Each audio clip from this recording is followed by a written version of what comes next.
Good afternoon. This is a CBS2 News update. I'm Jessica Moore. The search is on this afternoon for a driver who hit a man with special needs outside his group home in Bergen County. CBS2's Natalie Dudridge spoke with the man's heartbroken neighbors. She has the latest from Garfield. The victim, Giovanni Rivera, was struck outside this group home for people with disabilities where he lived. We spoke to his family this morning. They were with him overnight into the early morning hours when he died. His family says they're even more distraught knowing that that hit-and-run driver is still on the loose. A sign flashes the words "Hit and Run" on MacArthur Avenue in Garfield, New Jersey. This is where 42-year-old Giovanni Rivera was struck by an SUV that didn't stop Monday night around 7. Police believe this is the vehicle that hit him. When emergency crews arrived, they found Rivera lying in the street with serious injuries. He was rushed to Hackensack University Medical Center but died early this morning. A neighbor across the street said he was home when the crash happened and rushed outside. I came down quickly because I know Giovanni just from being around, seeing him, and it's just a terrible tragedy in this area. I saw him kicking the soccer ball around. He always would wave. He was, engaged with the people. Rivera lived at this group home for people with disabilities for more than a decade, his family tells us.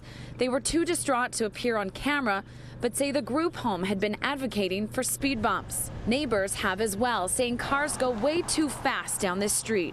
There's a bend right there at the end.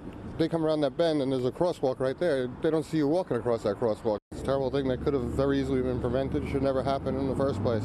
Police are now looking for this dark-colored Chevy Suburban. They say it's missing the passenger's side view mirror and has possible damage to the right side of the bumper, hood, and windshield. And police say that vehicle fled heading northbound on MacArthur Avenue. And like this digital sign here says, anyone with information or tips should give police a call. In Garfield, New Jersey, Natalie Dudridge, CBS 2 News. The NYPD is asking for your help finding the person responsible for 2 sexual assaults on the Upper East Side.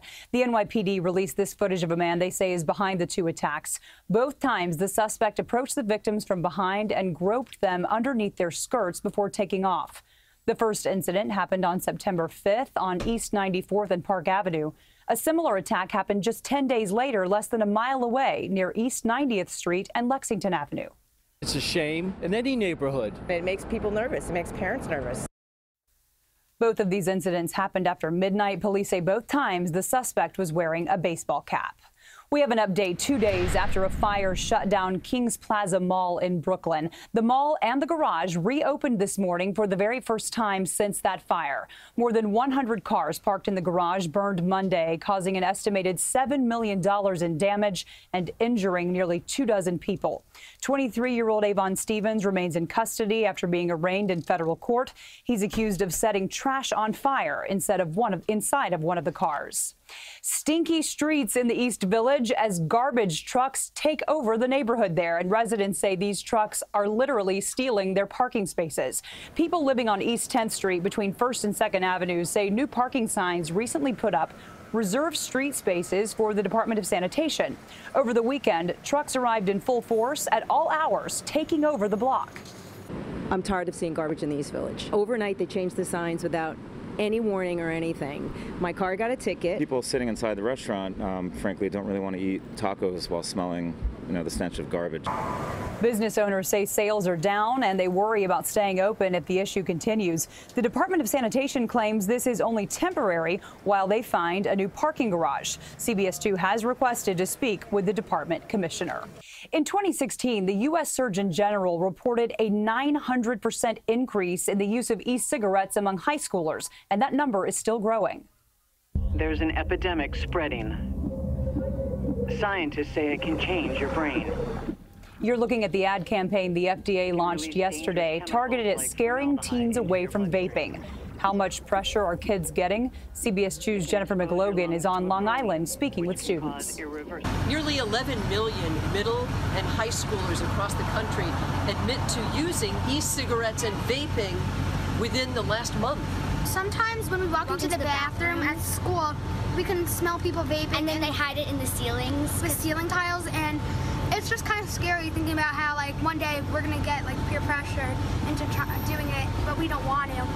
The FDA has given the nation's 5 largest e-cigarette makers 60 days to come up with a comprehensive plan to prevent underage use.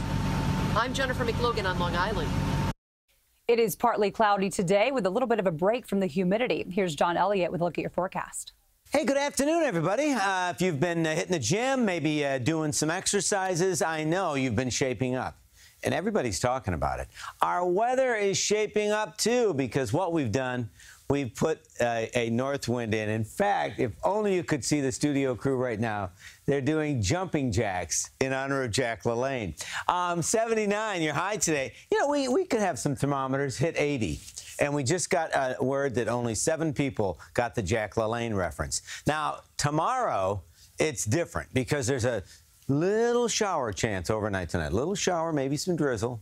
Definitely more clouds tomorrow. There's a shift. You've got a northeast wind, so it's breezy, it's cooler. It kind of gets you a little taste of fall. That's not until the weekend. Friday, we're kind of back to our old tricks. We're going to see a south-southwest wind, so 77 at least. Parts of the area west could be close to 80 again, and it's more humid, so that gets the atmosphere ready for, oh boy, a stray shower. Could even see a thunderstorm. Could even see a gusty thunderstorm.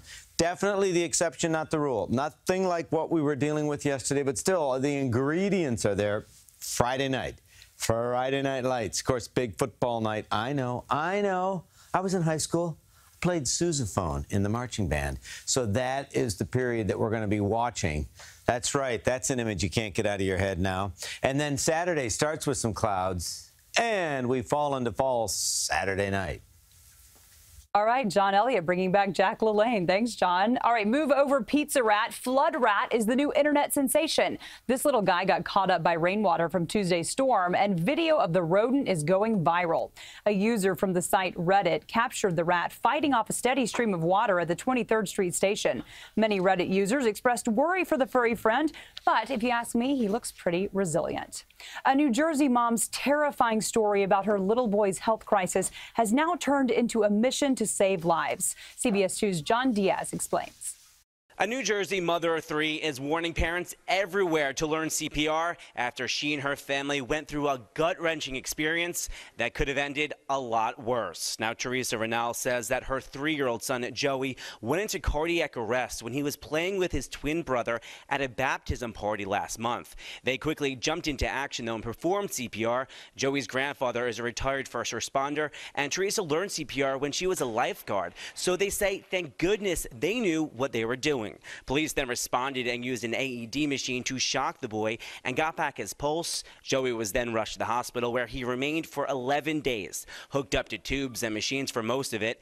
Doctors had to put a defibrillator inside of his stomach because he's too little for it to go inside of his heart. However, he is recovering at home in Morganville and doing much better. They still don't know why he went into cardiac arrest. Doctors are still trying to figure it out. Again, now Teresa is encouraging parents all over and teachers to learn CPR.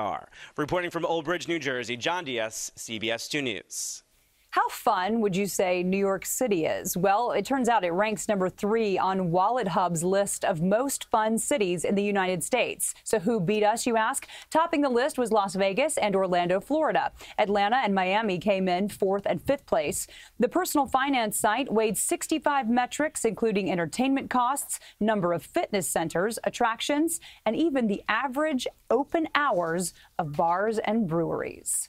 That's your CBS 2 News update. Thanks so much for having us in. Be sure to stay with us all day long on CBSNewYork.com and on our Facebook and Twitter pages. I'm Jessica Moore. Have a great day.